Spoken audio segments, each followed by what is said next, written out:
I think today might be a little bit windy, so we'll see how this comes out. But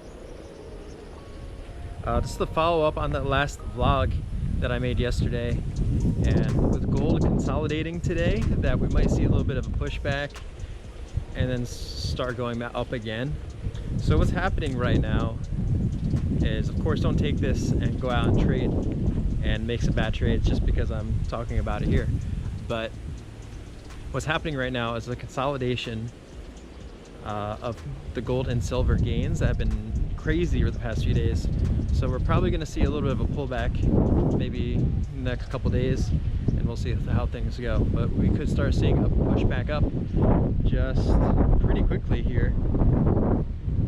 Maybe in a day or two, maybe in a week, who knows, we don't know. But we do know that it is most likely going to keep going up. So take a walk down one of these different roads. You can live in a spot and never know where you actually live without walking. You know, if you like ride, if you just take vehicles all the time, you miss like all the little things. Like even on a side street, like I've never been over here before. Nobody I know has been over here before, but there's some cool little rentals and private villas and really cool spots that I didn't know about earlier. I could rent one of these out. Really nice little villas here. But today I want to talk about the 3 reasons why you should become a digital nomad in today's video. But let's see where we are right now. You can see right through here. It's a little place to pray over here.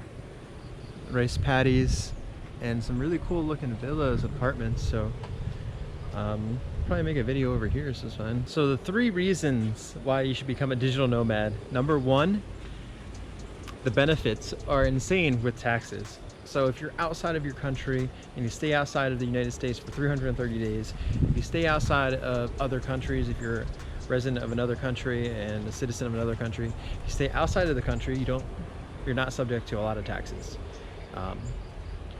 Depends on your country, of course, and this is something you should find out in advance.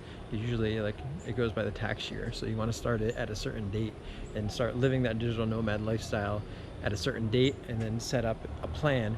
I like to set up a plan of at least 3 months, maximum 6 months to a year.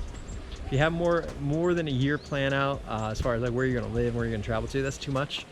I've even had it planned out where I don't know where I'm really gonna go, maybe like 1 or 2 months out. So that can be a little bit hectic, even just like, oh, where am I gonna live? Do I have enough money to travel here? The language difficulties, the visa regulations, I don't know how it's going to work. Especially if you're new to it, I would really just pick 3 spots and set up the first year, so it's pretty simple to do. So you're going to get a huge tax benefit. You're going to be able to save a lot on taxes, and possibly, like say if you're in the US, you can move to Puerto Rico, and you're not subject to any taxes in that scenario. But you could also travel abroad and just stay abroad. So you have multiple options here. So you essentially could save up to maybe $10,000, $20,000, $30,000 if you're an independent consultant, digital nomad lifestyle. If you're making $50,000 a year, maybe that's now $60,000 or $70,000 a year. And I'll have a link to a really good article that I found that will help you on how to live that digital nomad lifestyle as far as taxes go. As one of our neighborhood dogs. There you are. What are you doing here? Never see you here. A little bit windy over here. Probably just walked back. But it's close to sunset over here now, and I don't know. These villas are pretty quiet. I don't know if there's anyone living in here, but they're locked. They look brand new. So that brings me to number 2, is that you can cut your living expenses quite considerably, or just upgrade your lifestyle quite a lot. In some cases, you can actually go down in lifestyle depending on where you move to, right? If you're moving to like a London or Switzerland, you know, it's gonna be not as good, right? Versus most places. But in most cases, you're gonna have a lifestyle benefit. So that's number 2. This lifestyle can come into maybe spending more at the gym, hiring a personal trainer, living closer to the beach, just being able to have better food and better meals and go out more, and all types of things, more travel, of course.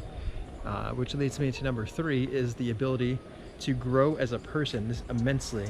Because now you have to think smart. You can't just be like lethargic in a small town that you've always lived in, and you know who your friends are and you know what to do, and you don't really grow like that. So you need to challenge yourself, and being a digital nomad is the best way, especially someone that's younger, in their 20s to 30s, to challenge yourself to live outside of the box, outside of your circle of friends and what you've always known, and take a chance and really see how far you can push yourself as a person, both in business and finance, but also personal growth, as well as relationships and networking, and being able to go to different places that speak different languages, different cultures, and being able to make new friends and dating and all that kind of stuff. We got another dog here. Hey, buddy.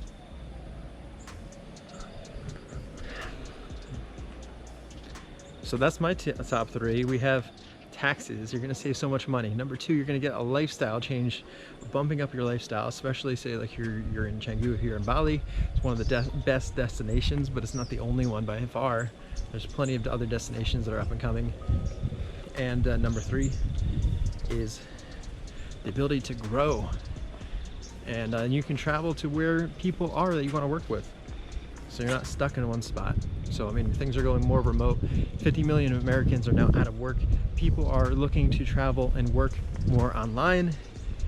And so there's a huge opportunity for this. That's why I wanted to make this video, to make sure that people are educated at the upsides of living a digital nomad lifestyle. Of course, there's downsides as well. Maybe I'll talk about that in the next video.